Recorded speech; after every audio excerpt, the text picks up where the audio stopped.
aí, galera, estamos aqui para resolver mais uma questãozinha.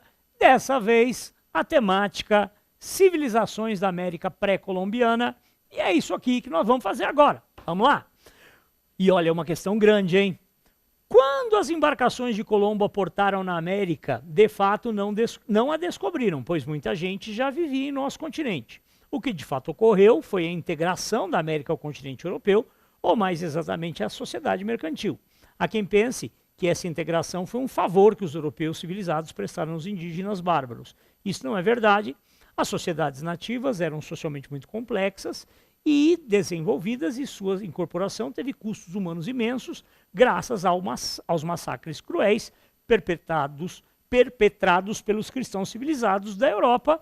E não só isso, né, gente? A transmissão de doenças que devastou a população aqui, o terror da varíola, né? Meu Deus do céu, coitada dessa população pré-existente, né? Dessa população de nativos americanos. E aí, vamos ver o que é que ele quer saber. Acerca das altas culturas pré-colombianas, não é correto. Então, pelo amor de Deus, tomem cuidado com essa história de não é correto, é errado, tem que marcar, tem que procurar uma alternativa que está errada, tá, meninos? Olha só, os maias e os astecas situavam-se na região denominada Mesoamérica, México e América Central, ao passo que os incas ocupavam a zona andina. Perfeito, não tem nem o que falar, isso aí geograficamente falando, não tem erro. A civilização asteca lá no México, na região ao redor da cidade do México hoje, né, tinha a capital lá Tenochtitlán,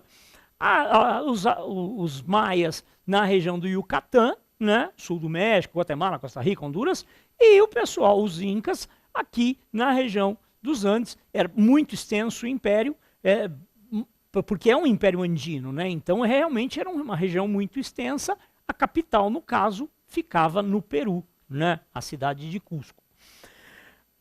A economia era basicamente agrária, com destaque para a produção do milho, e se utilizavam de técnicas elaboradas de irrigação, exemplo dos chinampas astecas e dos canais incas. Ó, perfeito. Gente, olha, uma economia rigorosamente agrícola, uma economia fantasticamente agrícola, uma produtividade excepcional. O milho era fundamental para eles. O milho era tão fundamental para essas civilizações que os maias acreditavam que o homem se originou do milho, né? Então é muito interessante nesse sentido. Tem autor que fala que o maior tesouro encontrado pelos espanhóis na América não foi o ouro nem a prata, mas foi o milho, a batata, esses produtos agrícolas fantásticos que existiam aqui no continente. Então foi inclusive uma expansão da agricultura europeia, crescimento populacional. Tem autor que fala, não fosse o milho e a batata, a Europa não teria população suficiente para sustentar uma revolução industrial. É uma linha de pensamento interessante. E sim, esses projetos de irrigação maravilhosos, né? Se você for pensar, por exemplo, a construção dessas ilhas artificiais lá no México, né?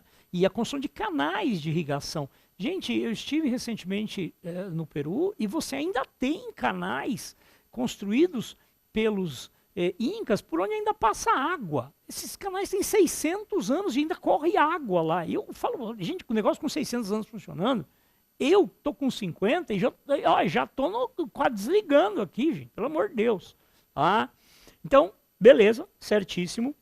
A utilização da escrita pelos governantes representou um notável impulso à centralização do poder, como comprovam as listas reais incaicas grafadas no dialeto andino gripo, e os tratados políticos maias e astecas. Ó, essa aí é a alternativa errada, não tem nem o que discutir. Por quê? Porque os incas não possuíam escrita. Isso é fundamental entender. Isso é uma característica da civilização inca. Eles tinham uma técnica de redação contábil, eles criavam relatórios contábeis através de um sistema que fazia uso de barbantes com nós extremamente sofisticados. Esses é um barbante mais grosso, né, uma cordinha com um monte de barbante pendendo aquele monte de nó e com cores diferentes os barbantes. E isso eram relatórios contábeis. Ah, mas eles não tinham uma escrita, eles não eram capazes de produzir poesia, não, literatura, não. O Quipu é negócio, é uma loucura, não sei nem se dá para usar uma expressão como proto-escrita. Ah, mas então, assim, os incas desconheciam a escrita. Tá certo, gente? Então vamos lá, D de dromedário agora. Então, C de cebola.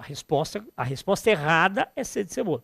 A estrutura social do tipo classista, com a existência de uma elite composta por militares, sacerdotes e altos funcionários, que tributavam as comunidades aldeãs sob forma de trabalho compulsório e produto perfeito, né, gente? Se a gente for pensar que numa sociedade onde você tem uma elite que tributa os pobres, é nós, né? Meu Deus do céu.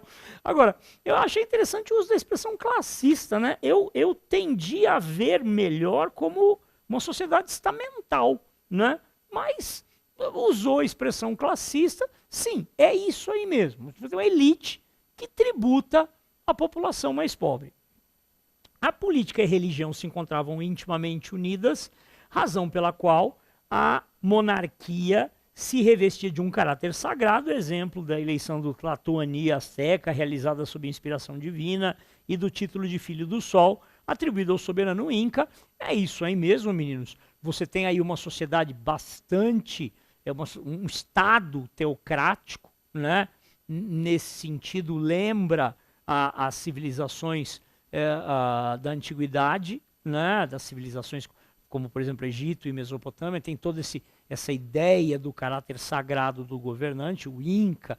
É interessante até a expressão, né? Lembrem-se que Inca era o nome dado ao imperador. A população em si eram chamados quichuas, né? Então, apesar do nome que prevalece é o nome dado ao imperador, né? Mas é isso mesmo, tá? Então, sim, um caráter divino. Portanto, gente, não há como negar. A alternativa errada e, portanto, a correta, C de cebola. E matamos mais essa. Um abraço e até a próxima para vocês.